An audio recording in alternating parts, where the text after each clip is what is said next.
Ya, baru saja menyanjung Indonesia sebagai negara yang memiliki potensi pertumbuhan ekonomi yang baik. Setidaknya ada 3 alasan yang diutarakan oleh Bank Dunia terhadap Indonesia, yakni kepemimpinan yang kuat, banyaknya pertumbuhan industri yang mendukung, serta potensi ekonomi yang positif. Namun di balik pujian Bank Dunia, apakah yang masih dibutuhkan Indonesia untuk mengejar pertumbuhan ekonomi yang tinggi? Sudah hadir di Indonesia, di studio kami, yaitu Bapak Thomas Lembo, Kepala BKPM. Selamat pagi, Pak Tom. Pagi, Pak Tom, ini kita sedang disorot soal utang, sementara kita juga sedang gencar-gencarnya menggenjot investasi. Tapi apa yang kemudian ingin Anda jelaskan kepada publik bahwa hutang dan investasi itu dua hal yang berbeda? Iya. Jadi Mas Ade, pertama saya senang sekali kita dikritik soal utang pada saat ini. Ya. Kita baru saja dipuji oleh Bank Dunia, ya, dan peringkat Indonesia baru saja dinaikkan oleh lembaga penilai, ya, S&P dan juga Moody's, ya kan. Jadi bahwa kita saat ini dikritik utang kita ketinggian, itu seperti orang bilang, wah si Raisa itu nggak bisa nyanyi ya, atau misalnya baru menang maraton dibilang kamu kurang bisa lari ya. Gitu. Jadi kenyataannya, faktanya adalah utang Indonesia itu salah satu yang paling kecil di dunia. Ya, jadi tingkat utang pemerintah itu salah satu paling rendah di dunia. Berapa sih rasionya? Kita melebihi 30% kah, Pak? Bahkan di bawah 30% dari PDB. Ya kan? Sebagai contoh, Amerika 90%. Jepang 220%. Ya kan? Jadi juga negara tetangga di ASEAN cenderung 50%, 60%, 70%. Kita masih di bawah 30%. Jadi faktanya utang pemerintah Indonesia itu antara yang paling rendah di dunia. Jadi itu lucu dan sedikit konyol saja bahwa kita malah dikritik soal utang. Diserang soal utang itu sebuah kekonyolan begitu ya. Baik, Pak Tom, tapi masalah utang, masih masalah utang. Artinya ketika kita bicara infrastruktur, masyarakat tahunya jangan-jangan ini pembangunan infrastruktur, jalan, listrik, yang data-data yang saya paparkan tadi semuanya utang, Pak Tom. Sebetulnya berapa persen utang, berapa persen investasi? Betul, Mas Ade. Pak Presiden juga minta saya terangkan kepada masyarakat. Ya kan, beliau dapat banyak laporan. Ada kalangan-kalangan masyarakat yang takut kalau kita bicara investasi. Wah, utang kita makin nambah dong, ya kan? Sebetulnya angka-angka investasi yang Mas Ade paparkan tadi, ya itu hampir seluruhnya itu merupakan istilahnya modal tetap. Ya, jadi ini modal yang ditanamkan di Indonesia, ya, dan udah tetap tidak ada jatuh temponya di mana suatu hari akan jatuh tempo dan bikin kita kelepak-kelepak, ya kan, untuk mengembalikannya. Namanya juga modal tetap. Ya. Memang ada satu porsi hutang, cuman itu cenderung kecil dibandingkan dengan modal ekuitas atau modal tetap. Namanya juga penanaman modal, ditanam ya sekali tanam, ya kan, untuk bertumbuh, ya bukan untuk suatu hari dicabut lagi. Jadi lebih banyak investasi atau lebih banyak utang untuk infrastruktur di Indonesia, khususnya jalan tol, kemudian kita tahu baru bangun di Papua, baru bangun juga di Sulawesi, itu seperti apa, Pak? Jadi begini, memang kita harus pilah-pilah, ya. Angka-angka yang Mas Ade paparkan tadi itu angka-angka investasi total, ya semua sektor, baik manufaktur, pariwisata, sektor jasa dan sebagainya, dan juga infrastruktur. Ya, tapi infrastruktur itu masih sebagian kecil daripada total investasi nasional.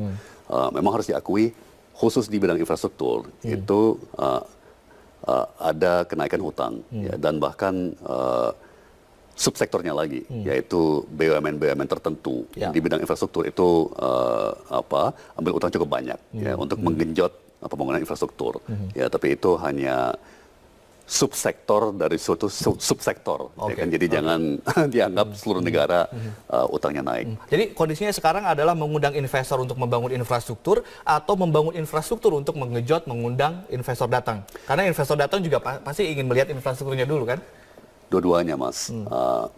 Ada investor yang membutuhkan infrastruktur, ada investor yang mau membangun infrastruktur. Ya kan, tentunya kalau investor di bidang manufaktur mau bangun pabrik butuh listrik, ya kan. Tapi ada juga investor yang mau bangun pembangkit listrik, ya kan.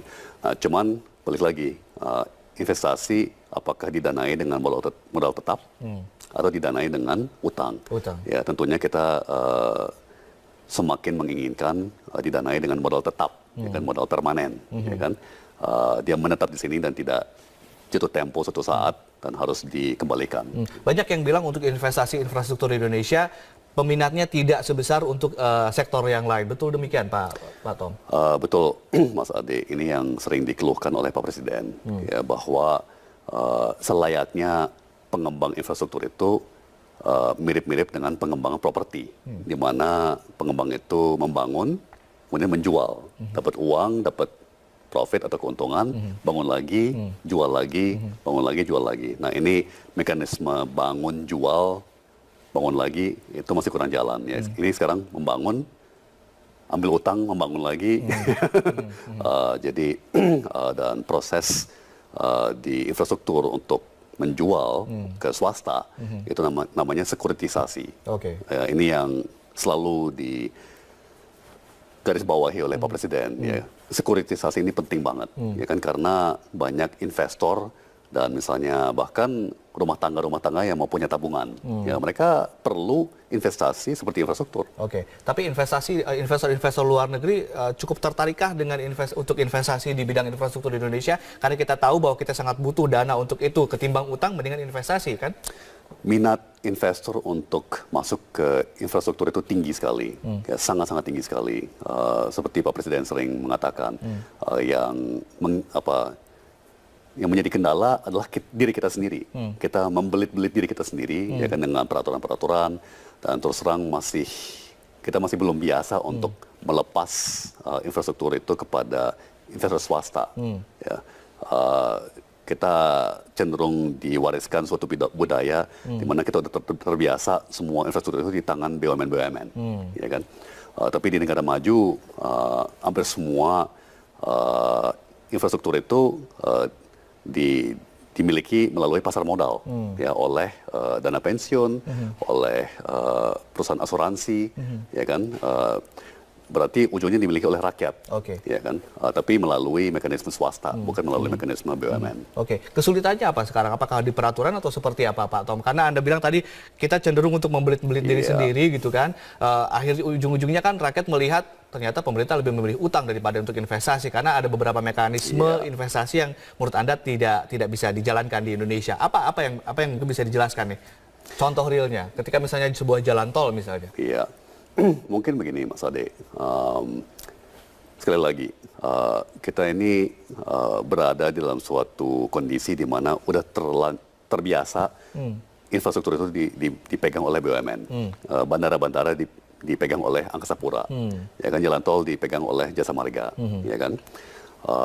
Mungkin ya kita harus akui dibutuhkan suatu revolusi mental di sektor BUMN, ya, bahwa mereka memang harus melepas aset-aset ini kepada pasar modal, ya kan, di listing, dicatat ke bursa efek, ya kan, dijual ke investor seperti dana pensiun Indonesia dan asuransi Indonesia melalui instrumen, ya kan, kemudian ambil uang, bangun lagi, ya. Itu mindset atau mental itu masih belum terbangun dengan baik. Masalahnya masyarakat Indonesia juga seolah-olah terdengar anti terhadap investor asing, padahal masyarakat Indonesia juga nggak mau berhutang. Padahal cuma hanya dua itu opsinya, begitu ya Pak Tom ya, untuk infrastruktur kita bicara. Sebetulnya kalau bicara investasi infrastruktur itu hampir selalu campuran antara investasi asing dan investasi domestik. Ya, investor asing juga ngeri untuk masuk sendirian, ya kan, dia mau gandeng mitra lokal, ya kan, untuk ikut jagain gitu. Ya, jadi andai kata misalnya BUMN mulai melepas aset infrastruktur kepada pasar modal, yang membeli instrumennya udah pasti banyak investor lokal juga, ya, beriringan dengan juga investor internasional. Dan juga sudah pasti hutang akan berkurang dibandingkan dengan hutang untuk pembangunan infrastruktur, begitu ya. Betul. Pak Tom, yang menjadi pertanyaan sekarang adalah ternyata meningkatnya investasi di 2 tahun terakhir tidak dibarengi dengan meningkatnya juga penyediaan lapangan pekerjaan. Nanti kita akan ulas kenapa hal itu terjadi dan apa sebetulnya solusi dari Anda.